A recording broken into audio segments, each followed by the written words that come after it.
सुस्वागतं प्रियमित्राणि अस्मिन् संस्कृतकक्षायाम्। अहं पुनीत कुमार पांडेयः। मेरा नाम पुनीत पांडे है और मैं आप सबके बीच में टीजीटी संस्कृत की कक्षा आज से प्रारंभ करने जा रहा हूँ। टीजीटी प्रशिक्षित स्नातक शिक्षक इस नाम से भी जानी जाती है, जिसकी वैकेंसी शीघ्र ही आने वाली है। सरकार की तरफ से अभी नोटिफिकेशन तो नहीं जारी हुआ है, लेकिन शीघ्र ही हो सकता है।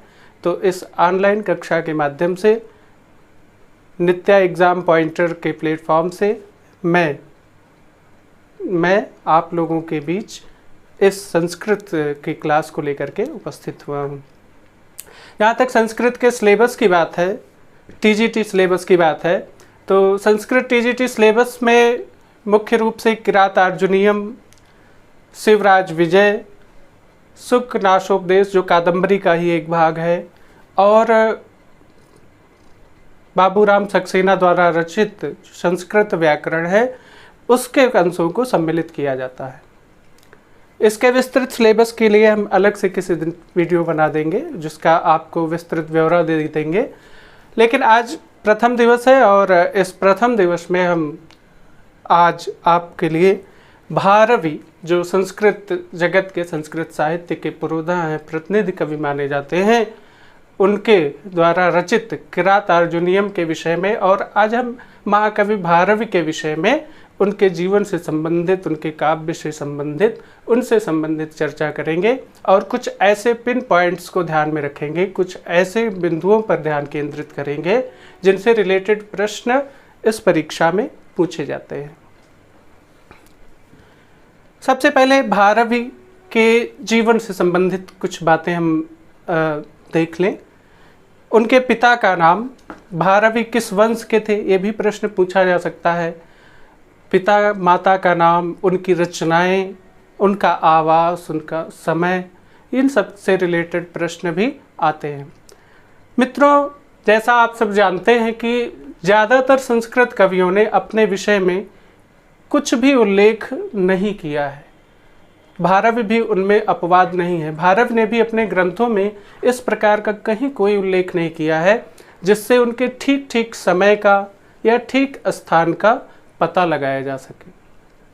लेकिन महाकवि दंडी ने, जो स्वयं को भारवी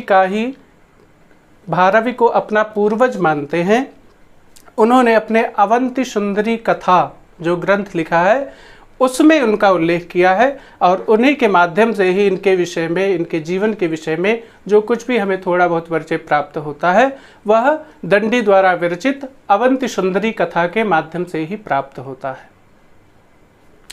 अवंति सुंदरी कथा के आधार पर यह माना जाता है, या दंडी ने इसका उल्लेख किया है, कि भारवी इनकी उपाधि थी। भारवी इनको उपाधि प्राप्त हुई थी, इनका सरनेम नहीं था, उपाधि दी गई थी भारवी की इनको। और यह मूल निवासी, दंडी के पूर्वज जो थे वह मूल रूप से गुजरात के रहने वाले थे। लेकिन भारवी के जन्म के पूर्व ही इनके पूर्वज मूल रूप से गुजरात के निवासी थे, मूल रूप से गुजरात के थे। कौन? भारवी नहीं, भारवी के पूर्वज। लेकिन भारवी के जन्म के पहले ही ये गुजरात से कहाँ चले गए? महाराष्ट्र। महाराष्ट्र में नासिक में अचलपुर एक जगह है,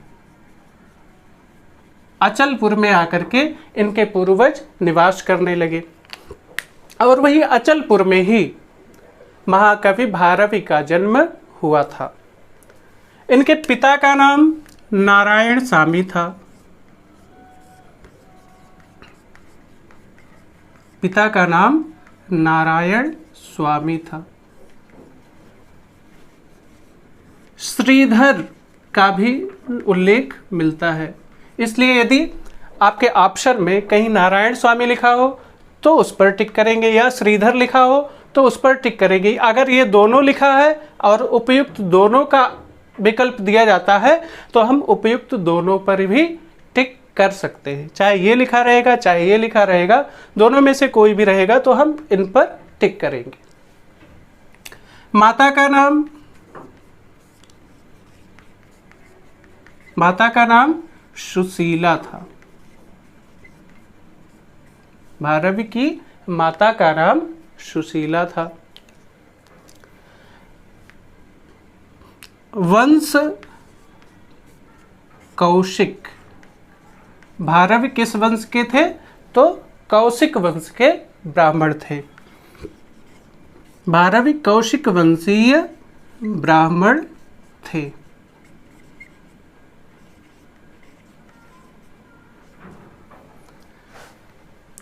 इतनी चीजें समझ में आ गई। मूल रूप से इनके पूर्वज कहाँ के रहने वाले थे? गुजरात के। कहाँ पर जाकर के बस गए? महाराष्ट्र में नासिक के पास अचलपुर नामक गांव था, वहां पर जाकर के बस गए। पिता का नाम क्या था? नारायण स्वामी या श्रीधर। माता का नाम सुशीला। वंश कौन था? कौशिक वंशीय ब्राह्मण थे। समय, अगली जो इंपॉर्टेंट बात आती है वो है समय। समय इनका अवंती सुंदरी कथा के अनुसार, अवंती सुंदरी कथा के अनुसार इनका समय अनुमानतः 6ठी शताब्दी पूर्वार्ध, 6ठी शताब्दी उत्तरार्ध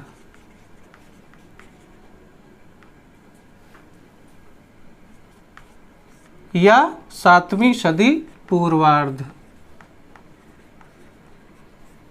ये इनका समय माना जाता है। किसके आधार पर माना जाता है? अवंती सुंदरी कथा के आधार पर।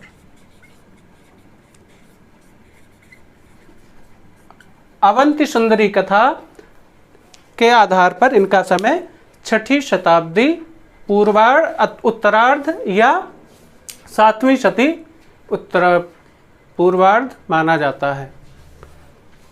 इसको लिखा किसने है? दंडी ने, जो स्वयं को इनका प्रपौत्र मानते हैं। किस प्रकार से?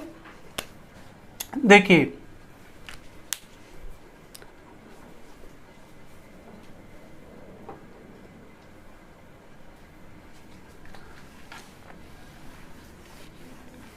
भारवी का मूल नाम था दामोदर।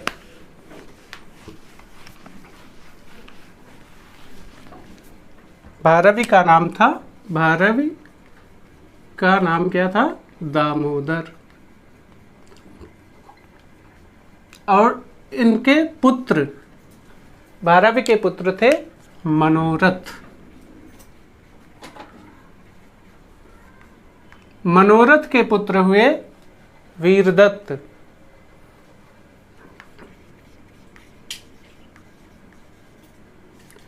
और इन वीरदत्त के पुत्र थे दंडी।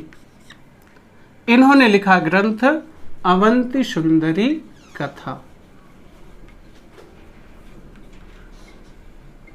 तो इस प्रकार से यह भारवी को अपना पूर्वज मानते हैं। इनके विषय में अनेक प्रकार की किंवदंतियां प्रचलित है। एक किंवदंती इसमें से ये भी है कि यह अपने पिता से हमेशा नाराज रहते थे। क्यों नाराज रहते थे? क्योंकि इनके पिता कभी भी इनके काव्य सौष्ठव की प्रशंसा नहीं करते थे। लेकिन एक दिन इन्होंने रात्र में अपने पिता और माता का वार्तालाप सुना। जब इनकी माता ने पूछा कि आप कभी अपने पुत्र के काव्य सौष्ठव की प्रशंसा क्यों नहीं करते हैं, तो उन्होंने कहा कि अगर मैं खुद उसकी प्रशंसा करने लगूंगा तो उसमें जो प्रगतिशीलता है, जो उसका काव्य करने की जो क्षमता है, जो निरंतर बढ़ रही है, अगर मैं कहीं ज़्यादा प्रयास उसकी प्रशंसा करने लगूं तो कहीं वह घट ना जाए, कहीं उसमें ठहराव ना आ जाए, इसीलिए मैं उसकी प्रशंसा नहीं करता।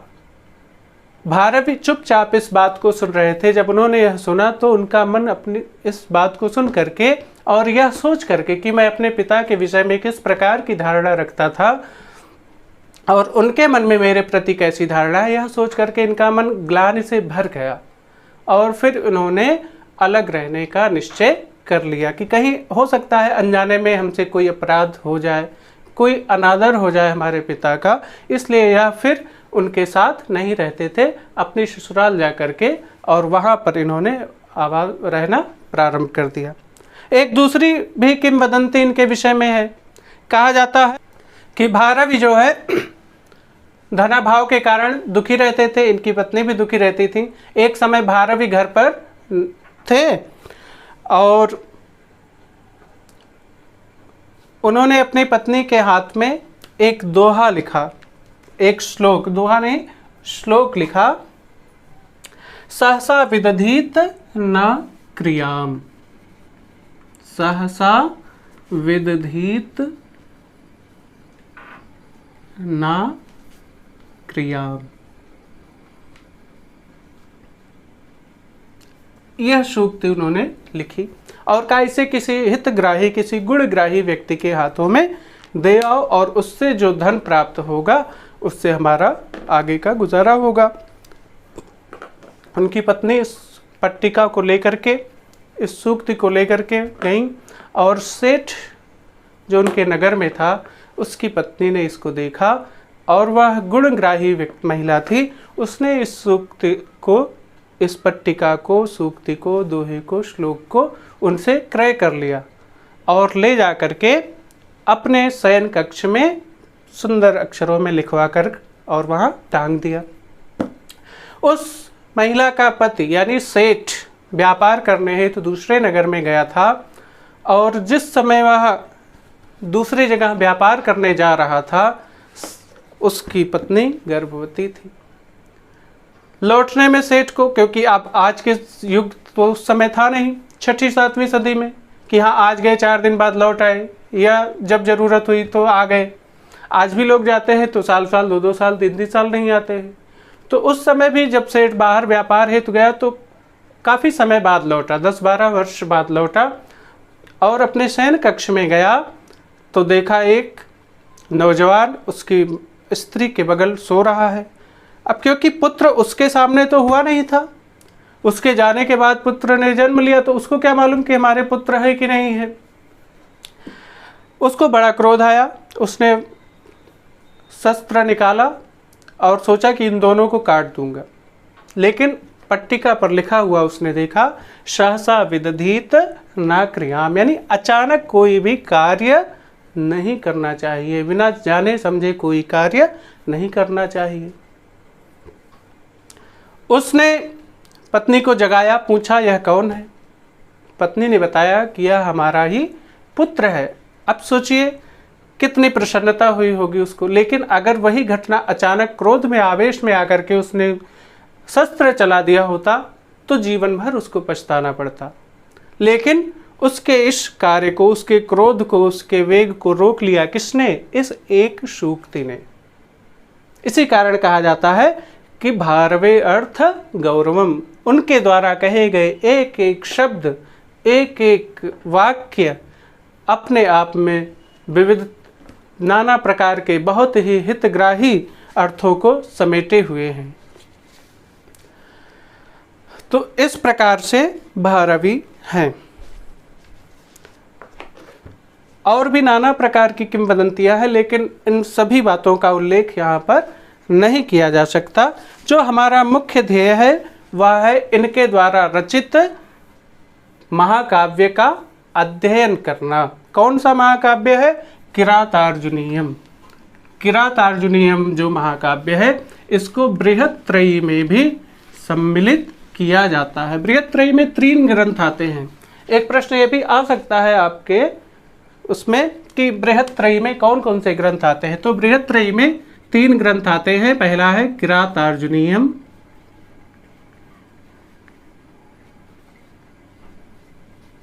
किरातार्जुनीयम और शिशुपाल वधम,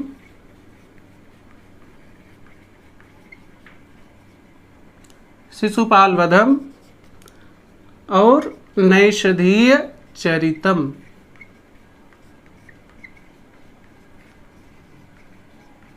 नैषधीय चरितम, इन 3 ग्रंथों को बृहत्त्रयी के अंतर्गत सम्मिलित किया जाता है, बृहत्त्रयी माना जाता है, बृहत्त्रयी।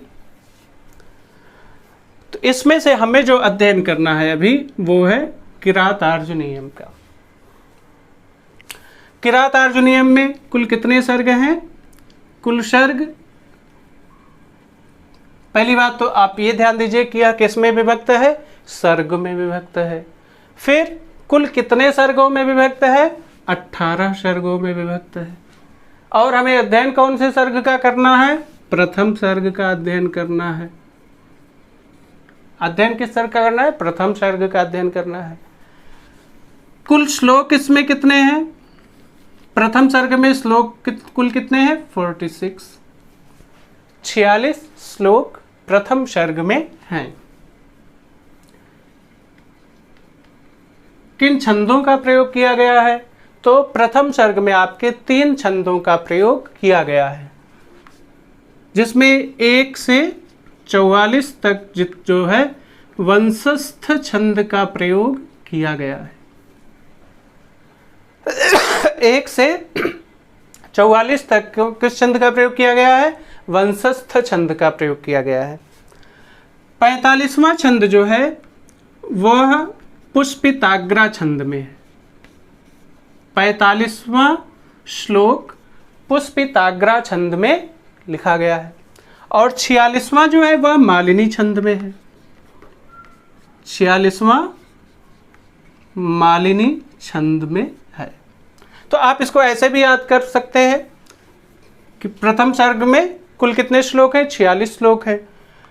वंशस्थ कितने छंद हैं? 44 श्लोक जो है वो वंशस्थ छंद में है। वो भी लाइन से है, इसमें क्रम का विभ्रम नहीं है कि हाँ कौन सा है। 1 से 44 तक जितने हैं वो सब टोटल वंशस्थ छंद में है। 45वां जो है वो पुष्पिताग्रा छंद में है और 46वां मालिनी छंद में है।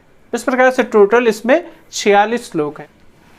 अब देखिए किरातार्जुनीयम, इस ग्रंथ का नाम किरातार्जुनीयम ही क्यों रखा गया और दूसरा कोई नाम क्यों नहीं रखा गया? तो हमारे संस्कृत साहित्य में यह नियम है कि ग्रंथ का जो नामकरण है वह नायक के आधार पर रखा जाता है या नायिका के आधार पर रखा जाता है या जिसने लिखा हो उसके आधार पर रखा जाए या जो उसका प्रमुख कथानक है उसके आधार पर रखा जाता है।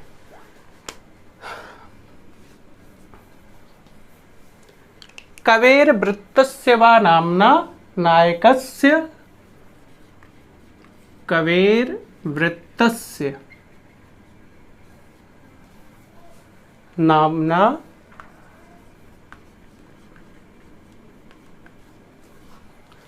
नायकस्येतरस्य वा नामास्य।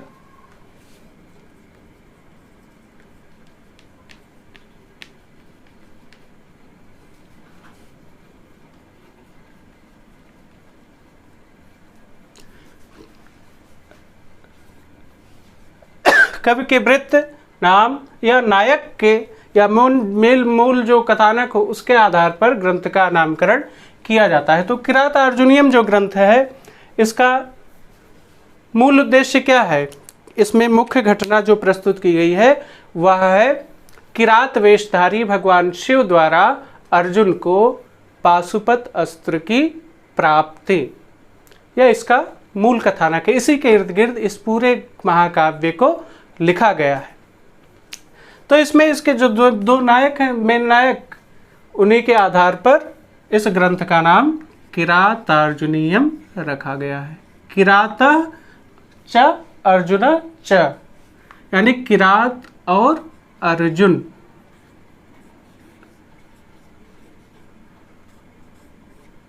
और ग्रंथ अर्थ में शिशु क्रंदय मसभ द्वंद्व इंद्रजनादिभ्यश्च, इस सूत्र से इसमें ग्रंथ की संज्ञा अर्थ में छा प्रत्यय होता है।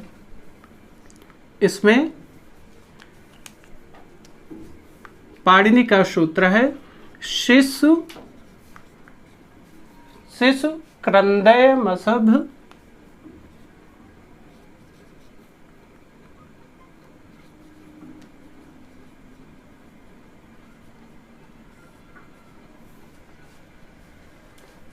द्वंद्व इंद्र जननादिभ्य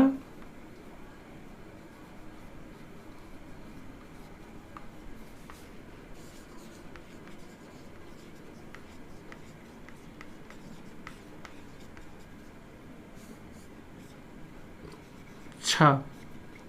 तो इस सूत्र से इस किरात अर्जुन में छा प्रत्यय होता है। किरात है प्लस अर्जुन है, दोनों में संधि हो गई तो क्या हो गया, किरातार्जुन हो गया। छा प्रत्यय जुड़ गया। अब इस छा को आय ने निया फटगजगाम प्रत्ययादि नाम, इस सूत्र से छा को इ आदेश हो जाता है। आय ने निया फटगजगाम प्रत्ययादि नाम, इस सूत्र से इस छा को क्या हो गया, इ हो गया। तो किरात क्या शब्द बन जाएगा, किरातार्जुनीय, किरातार्जुनीय। और क्योंकि यह शब्द किस में बनता है, नपुंसक लिंग में, तो नपुंसक लिंग की विभक्ति इसमें जुड़ जाएगी, बन जाएगा किरातार्जुनीयम, जिसका तात्पर्य है किरात और अर्जुन के ऊपर आधारित लिखा हुआ ग्रंथ।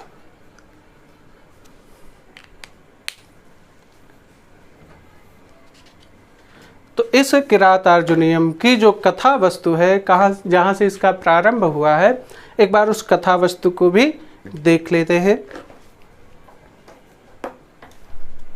प्रथम सर्ग में आप यह कथा महाभारत की है। प्रथम सर्ग में महाभारत के वन पर्व में, जहाँ पर पांडवों के वनवास का वर्णन आता है, वहाँ से इसका कथानक लिया गया है।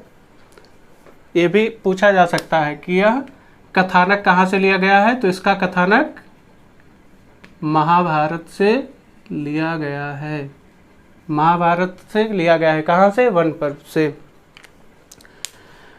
महाराज युधिष्ठिर द्वैत वन में वास कर रहे हैं और राजा हमेशा अपने मित्र और शत्रु दोनों के ही ऊपर अपनी दृष्टि रखते हैं और रखना भी चाहिए।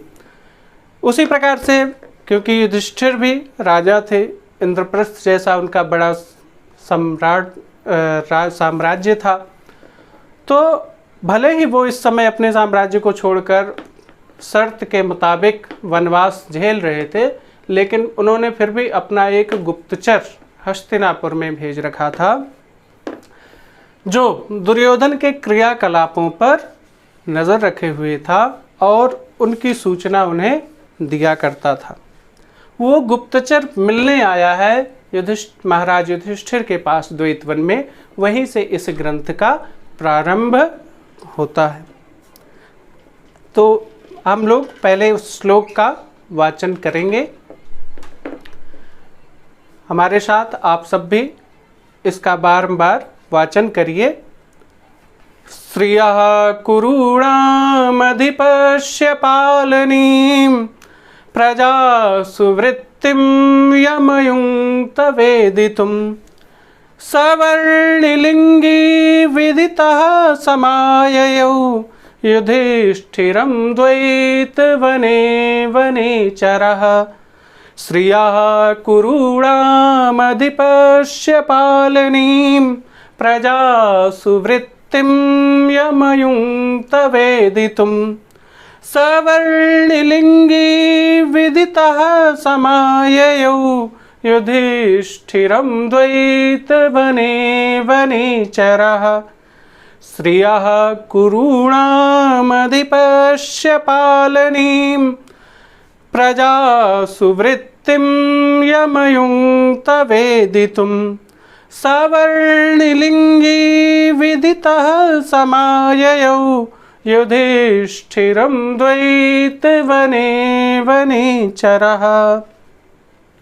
श्रिया कुरूणाम अधिपस्य पालनीं प्रजा सुवृत्तिम, एक बार मैं इसको छोटे छोटे टुकड़ों में इसलिए उच्चारण कर दे रहा हूँ ताकि यदि किसी को पढ़ने में कोई दिक्कत हो तो उसको और अच्छे से समझ ले। श्रियः कुरूणाम अधिपस्य पालनीं प्रजा सुवृत्तिम यमयुङ्क्त वेदितुं सवर्णिलिंगी विदितः समाययौ युधिष्ठिरं द्वैतवने वनेचरः। कुरूणाम् अधिपस्य श्रियः पालनीं प्रजासु वृत्तिं वेदितुं यम् अयुङ्क्तवर्णिलिंगी सः वनेचरः विदितः सन् द्वैतवने समाययौ युधिष्ठिरं द्वैतवने समाययौ। तो आज आप लोग इसको बारंबार दोहराइए और वीडियो को बार बार देखिए, उसको समझने का प्रयास कीजिए और लाइक शेयर कमेंट अवश्य करें। और इस जो आज श्लोक है इसका हम विस्तृत व्याख्या अपने अगले वीडियो में आप सबके सामने प्रस्तुत करेंगे। आज के लिए इस क्लास में बस इतना ही। सभी मित्रों को नमो नमः।